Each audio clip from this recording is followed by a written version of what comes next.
Hello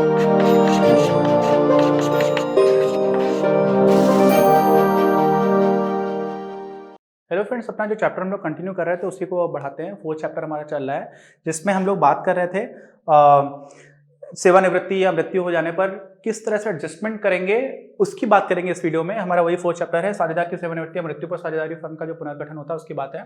अच्छा, साझेदारों की पूंजी का समायोजन करेंगे हम लोग, एडजस्टमेंट करेंगे किसी पार्टनर के, जो भी पार्टनर्स में कैपिटल। कभी कभी ऐसा होता है कि जैसे ही किसी पार्टनर का रिटायरमेंट होता है उसी टाइम पर उन लोगों की जो पूंजी है वो उसी अनुपात में हो जाए जिसमें उनका लाभ विभाजन अनुपात है। इस तरह की बात भी आती है। क्या आती है कि कभी कभी साझेदार की सेवानिवृत्ति या मृत्यु के समय जो शेष साझेदार हैं, जो बच गए हैं, पूंजी का समायोजन अपने लाभ अनुपात से कर सकते हैं। तो जिस तरह का उनका लाभ अनुपात है उसी अनुपात में वो कैपिटल अपना देने की बात करते हैं। अच्छा, इस प्रकार की स्थिति में यदि कुछ अन्य सूचना ना हो, आपको नहीं बताया गया है, तो जो भी शेष साझेदार हैं उनके शेषों का योग, ठीक है, किस तरह का शेषों का योग, जो भी उनके कैपिटल है, पूंजी शेषों का योग, ठीक है, नई फर्म की कुल पूंजी होगी। ठीक, तो जो नए साझेदार हैं उनकी पूंजी शेषों का योग, यहाँ पर पूंजी शेष की बात है। ठीक, ये आपकी क्या हो जाएगी, यही आपकी कुल मिलाकर के नई पूंजी हो जाएगी, इसकी बात है। अच्छा, और कभी कभी कुछ और होगा। ऐसी स्थिति में जो आपने ये किया, तो जो शेष साझेदार है, मान लीजिए 3 थे, उनमें से एक छोड़ करके चला गया, बचे 2। अब जो 2 साझेदार बचे उनमें से जो उनका लाभ विभाजन अनुपात है उस हिसाब से किसी की पूंजी ज्यादा निकल के आ सकती है। मान लीजिए किसी की होनी चाहिए 45,000 लाभ विभाजन अनुपात के हिसाब से, और एक की होनी चाहिए 30,000, लेकिन इनकी दे कितनी रखी है, एक की दे रखी है 50,000 और इनकी दे रखी है मान लीजिए 24,000। तो इनको क्या करना पड़ेगा, इनको 6,000 रुपए जोड़ना पड़ेगा, ये 6,000 रुपए और डालेंगे, और ये क्या है, इनको 5,000 रुपए वापस मिल जाएंगे। तो ये 5,000 रुपए अपने कैपिटल अकाउंट से वापस निकाल सकते हैं, और ये 6,000 रुपए इनको अपने कैपिटल अकाउंट में डालने होंगे। बस इतनी सी बात है, यही इसी पर बेस्ड है और कुछ नहीं है। अच्छा, पूंजी का निर्धारण करने के लिए फर्म की कुल पूंजी को शेष साझेदारों में नए लाभ के अनुपात में अनुसार बांट दिया जाएगा। तो आपने वही पूंजी निकाल ली नए फर्म की पुराने के जाने के बाद से, और उसी को आपने बांट दिया, तथा पूंजी से अधिक या कमी को साझेदार के व्यक्ति खाते से ज्ञात किया जाएगा। व्यक्ति खाते से मतलब क्या हुआ कि उसके खुद के कैपिटल अकाउंट में कितने पैसे हैं। तो आपको समझ में आ जाएगा कि यहाँ 50,000 है, होने 45,000 चाहिए थे, इसका मतलब 5,000 रुपए ज्यादा है। अब ज्यादा है इसका मतलब क्या हुआ कि वो साझेदार अपने पैसों का आहरण कर सकता है, ड्रॉ कर सकता है, यही है। ठीक, अब इसी पर बेस्ट एग्जांपल देखेंगे तो समझ में आएगा। इसी में इस प्रकार के अधिक या कमी साझेदार द्वारा रोकड़ निकालकर, या तो कैश निकाल लिया या फिर रोकड़ लाकर, जैसी भी स्थिति हो, अगर कम पैसे तो आप रोकड़ लेकर क्या होगे, कैश लेकर क्या होगे, द्वारा समायोजित किए जाएंगे। इन्हीं को हम लोग एडजस्ट कर लेते हैं।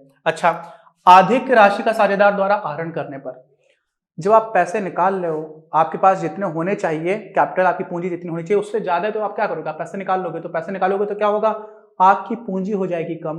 पूंजी हो जाएगी कम, इसका मतलब जब पूंजी बढ़ती है तो हम उसको क्रेडिट करते हैं, जमा करते हैं। जब क्रेडिट कम हो रही होगी तो नाम करेंगे। तो जनरल एंट्री में नाम में क्या आ जाएगा, जो आपका पूंजी खाता होगा, तो साझेदार का पूंजी खाते को हम नाम कर देंगे, और जो आप कैसे पैसे निकाले हैं तो फर्म का जो बैंक या रोकड़ खाता होगा वो आपका क्रेडिट हो जाएगा, क्योंकि कम हो जाएगा वहां पर पैसा। अच्छा, अब क्या हुआ, वही चीज इंग्लिश में लिखी हुई है, for excess capital withdrawn by the partner. तो पार्टनर का जो कैपिटल अकाउंट उसको डेबिट कर दिया, और कैश बैंक को हम लोगों ने अकाउंट को क्रेडिट कर दिया। इसी तरह से साझेदार द्वारा पूंजी के लिए राशि लेकर क्या कराएगा, तो उसकी पूंजी बढ़ जाएगी। पूंजी बढ़ेगी तो पूंजी खाता उसका क्रेडिट किया जाएगा, और पैसा कहां पर आएगा, कैश या बैंक अकाउंट में। तो कैश या बैंक अकाउंट को हम लोग क्या कर देंगे, नाम कर देंगे, और साझेदार की पूंजी खाते से, यानी कि उसी को हम लोग क्या कर दिया, क्रेडिट कर दिया। तो इसी को इंग्लिश में लिख देंगे तो कैसे लिख देंगे, कैश या बैंक अकाउंट को डेबिट कर देंगे, पार्टनर्स कैपिटल अकाउंट को हम लोग क्रेडिट कर दे रहे हैं। ठीक, अच्छा, अब क्या हुआ, शेष साझेदारों की पूंजी का समायोजन 3 में से किसी भी एक प्रकार से किया जा सकता है। मतलब क्या हुआ, कौन से 3 प्रकार हैं, हम एडजस्टमेंट की बात कर रहे हैं पूंजी की। अब इसमें 3 प्रकार हैं जैसे ऐसे कर सकते हैं। पहला है जब नई फर्म की पूंजी का निर्धारण साझेदारों द्वारा पहले से ही निश्चित किया हो जा चुका होता है कि हमारी जो फर्म है इसकी इतनी पूंजी होनी चाहिए। अगर मैं पहले से ही पूंजी दे दी गई है फिर तो कुछ करना ही नहीं है। क्यों, फिर जो हमें लाभ विभाजन अनुपात दिया हुआ है उसी अनुपात में हम लोग पूंजी तोड़ लेंगे और देखेंगे कि इसके कैपिटल अकाउंट में कितना कितना है। जिसके में कम होगा उसको क्या कर देंगे, उसको लेकर के आनी होगी। अगर किसी का ज्यादा है तो उसको वापस कर दी जाएगी। दोनों का ज्यादा भी हो सकता है, दोनों का कम भी हो सकता है। ठीक, तो इसको उदाहरण देखेंगे समझ में आ जाएगा। तो यहाँ पर तो क्या है कि पहले से ही पूंजी का निर्धारण कर दिया गया है आपस में कि फर्म की पूंजी इतनी है। अच्छा, अगर ऐसा हो शेष साझेदारों की पूंजी का समायोजन तीनों में से किसी, तो दूसरा मेथड क्या होता है, जब नई फर्म की कुल पूंजी नहीं दी गई हो, इस स्थिति में क्या करेंगे। ठीक है, तो क्या होता है, जब विद्यमान साझेदारों द्वारा सेवानिवृत्त साझेदार को देय राशि में योगदान इस प्रकार किया जाता है कि उनकी पूंजी नए लाभ विभाजन अनुपात के अनुसार समायोजित हो जाती है। इसमें क्या हुआ, मतलब देखो ऐसा हुआ है, 3 चीजें क्या क्या है।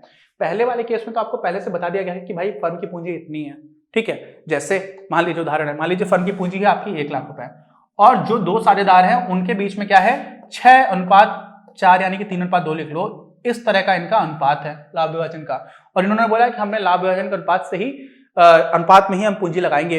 तो लगाई कितनी चाहिए, पहले वाले को 60,000 रुपए लगानी चाहिए, दूसरे वाले को 40,000 लगानी चाहिए।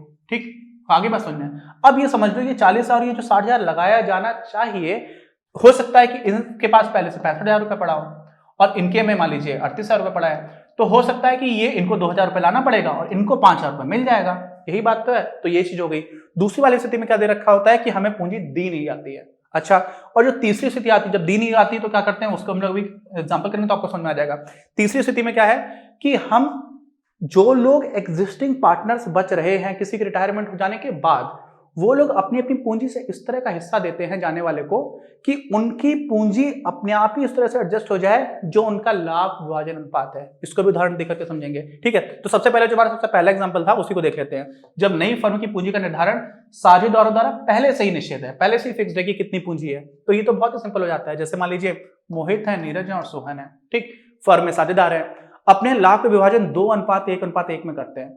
नीरज सेवानिवृत्त, कौन निवृत्त हो जाता है, सेवानिवृत्त नीरज हो जाता है, यानी कि ये बीच में एक वाला इंसान ये चला जाता है। अच्छा, नीरज सेवानिवृत्त होता है, मोहित और सोहन ने निर्णय लिया कि नई फर्म की पूंजी 1,20,000 रुपए होगी। ये पहले ही किसने निर्णय लिया, जो नए इन लोगों ने अपने आप ही निर्णय ले लिया। ठीक है, तो यहां पर क्या हुआ, पहले से आपको पूंजी पता चल गई, ये बस यहां से सिंपल हो गया। सभी समायोजन करने के पश्चात मोहित और सोहन की पूंजी खातों का जमा शेष क्रमशः 82,000 और 41,000 रुपए, यानी कि 42,000 और 41,000 है इनका शेष साझेदारों द्वारा लाई गई या उनको भुगतान की गई राशि की गणना करें तथा आवश्यक घोषणा से प्रवेश किया करें। बहुत ही आसान है। 1,20,000 है। अब देखो एक वाला अनुपात वाला चला गया, तो जो इन दोनों के बीच में क्या अनुपात रहेगा, 2:1 अभी भी बाकी है, तो भाई इन दोनों के अनुपात में 2:1 रह गया।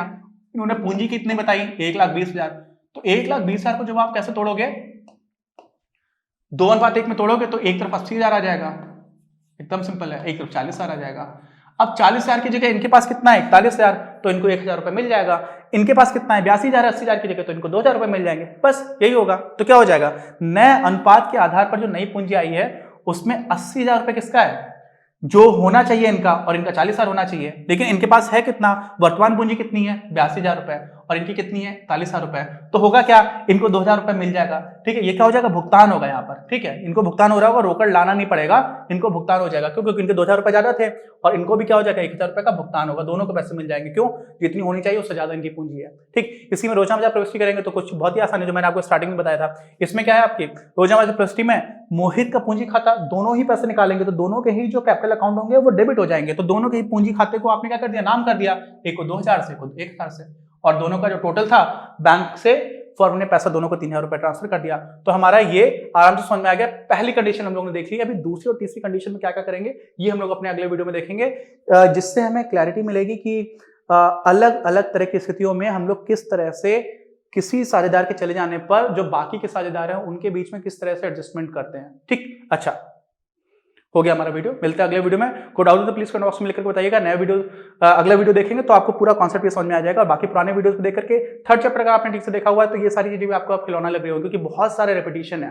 ठीक है, तो पार्टनरशिप वाला पूरा जो कॉन्सेप्ट है काफी हद तक आपका फिर से रिवाइज हो रहा होगा। मिलते हैं अगले वीडियो में, तब तक आप लोग भी दौड़ाते रहिए, हम लोग भी मेहनत करते जाते हैं। इस वीडियो के प्रायोजक हैं आप, और अगर आप ऐसे ही और वीडियोस बनाने में हमारी मदद करना चाहते हैं तो पैट्रियन पर जाकर या फिर स्क्रीन पर दिए गए QR कोड को स्कैन कर अपना योगदान जरूर दें।